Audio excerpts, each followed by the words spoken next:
Lucknow jail से पूर्व मंत्री गायत्री प्रजापति पर जानलेवा हमला, सिर में 5 टाँके लगे, एक हाथ में भी चोट, विधायक पत्नी रोते हुए ट्रामा सेंटर पहुंची।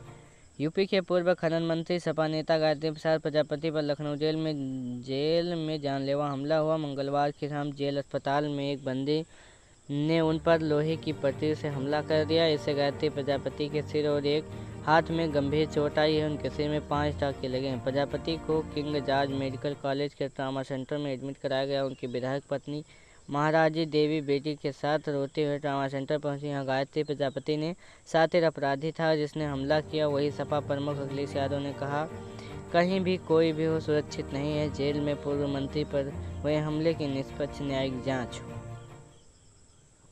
शुरुआती जानकारी के मुताबिक विवाद उस समय हुआ जब बंदी सफाई कर रहा था। इसी दौरान दोनों के बीच कहासुनी हो गई। आरोप है कि गाली देने पर बंदी ने प्रजापति पर हमला कर दिया। हालांकि जेल प्रशासन का कहना है कि मामला गंभीर नहीं है।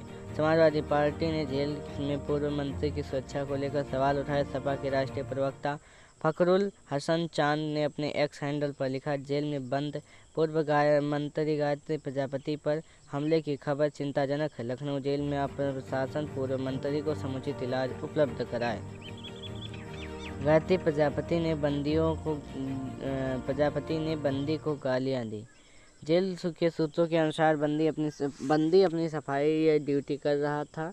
इसी दौरान गायत्री प्रजापति ने उसका सफाई को लेकर विवाद हो गया। प्रजापति ने उसे गालियां दी, जिसके बाद झगड़ा बढ़ गया और बंदी ने उस पर हमला कर दिया। गायत्री प्रजापति का पहले जेल अस्पताल में इलाज किया गया। डॉक्टरों ने उनके सिर में टाँके लगाए। अधिकारियों का कहना है कि बेहतर इलाज के लिए गायत्री प्रजापति को लखनऊ के KGMU में रेफर किया गया।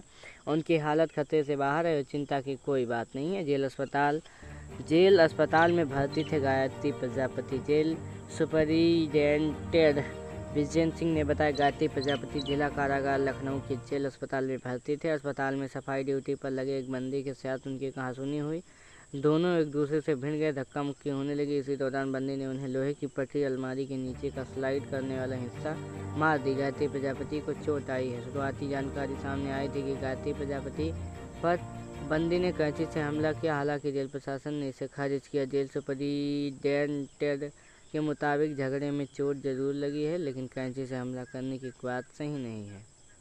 जेल प्रशासन के तुरंत कार्रवाई होते हुए आरोपी बंदी को हिरासत में ले लिया गया। उसे पूछताछ की जा रही है ताकि हमले में सही कारणों और घटनाक्रम का पता लगाया जा सके। पुलिस का कहना है कि पूर्व मंत्री पर जेल के अंदर हुए हमले में कौन कौन शामिल है, किसके इशारे पर हमला हुआ, इसकी जाँच की जा रही है। क्या आपको गायत्री प्रजापति के बारे में बताते हैं। अमेठी से 4 किलोमीटर दूर पड़ता है परसाना गाँव। यहीं के रहने वाले गायत्री प्रजापति पिता सुकई राम कुमार थे, लेकिन गायत्री का मन इस काम में नहीं लग रहा था तो पुताई का काम करने लगे। साल 1984 में इंदिरा गांधी का मर्डर हुआ। राजीव गांधी देश का PM बने।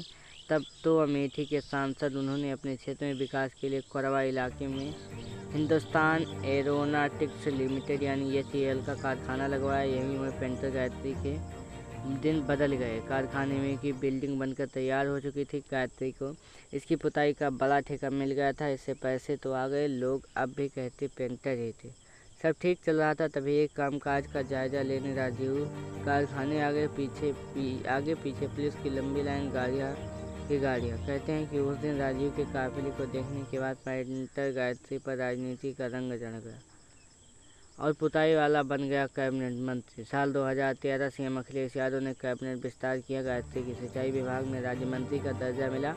पॉलिटिकल एक्सपर्ट कहते हैं अखिलेश ने अपनी कैबिनेट में गायत्री को भले ही ले लिया हो, लेकिन वह उन्हें पसंद नहीं करते थे, इसलिए उन्होंने शिवपाल के सिंचाई विभाग से गायत्री को हटाकर 2013 में ही खनन विभाग का स्वतंत्र भार दे दिया गया।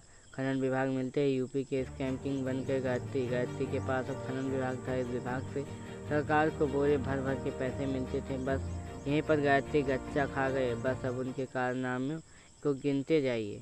पहला मामला प्रतापगढ़ में ओम प्रकाश द्विवेदी ने लोकायुक्त में शिकायत की थी। गायत्री ने मंत्री रहते हुए बेनामी संपत्ति बनाई। शिकायत में द्विवेदी ने कहा, गायत्री ने परिवार के लोगों और दोस्तों के नाम मोहनलालगंज में 300 करोड़ की संपत्ति जमा की। हालांकि बाद में द्विवेदी ने इस शिकायत को वापस ले लिया। दूसरा मामला है यूपी के IPS अधिकारी अमिताभ ठाकुर की पत्नी नूतन ठाकुर ने गायत्री पर बड़ा आरोप लगाया। उन्होंने शिकायत की कि कहा गायत्री ने अवैध खनन से 1000 करोड़ से भी ज़्यादा संपत्ति इकट्ठा कर ली है। तीसरा मामला सुल्तानपुर कि अभयराज यादव ने गायत्री के खिलाफ आय से अधिक संपत्ति की शिकायत की थी। इस पर जज NK मेहरोत्रा ने जानकारी मांगी तो यादव कोई जवाब नहीं दे पाए। इसके मामले में जांच बंद कर दी गई। चौथा मामला अमेठी में महेंद्र कुमार ने गायत्री के पैसों से 50 लोगों को बेनामी संपत्तियां खरीदने का आरोप लगाया। तब जस्टिस मेहरोत्रा ने सभी लोगों का समन जारी किया। इनमें ज़्यादातर लोगों ने कहा कि उन्होंने संपत्तियां अपने पैसों से खरीदी है।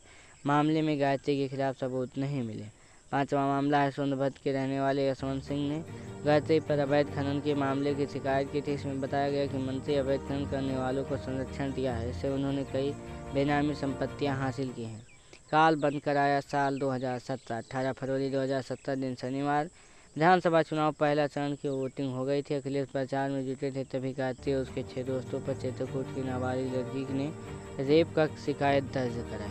लखनऊ के गौतम पल्लवी थाने में दी गई शिकायत में पीड़िता ने आरोप लगाया कि गायत्री ने सरकार आवास पर चाय में नशीला पदार्थ मिलाकर उसे बेहोश किया, फिर 3 साल तक अपने दोस्तों के साथ मिलकर उससे रेप किया। गायत्री ने 11 मार्च 2017 को एक और झटका लगा दिया। वो चुनाव हार गए। बीजेपी की गरिमा सिंह को 63,912 वोट मिले। गायत्री 58,941 वोटों के साथ दूसरे नंबर पर रहे।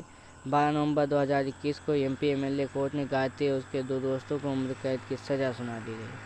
गायत्री की पत्नी महाराजी देवी अमेठी से विधायक। गायत्री प्रजापति की पत्नी महाराजी देवी अमेठी विधानसभा सीट से विधायक हैं। साल 2022 में विधानसभा चुनाव में उन्होंने बीजेपी उम्मीदवार संजय सिंह को हराकर जीत दर्ज की थी।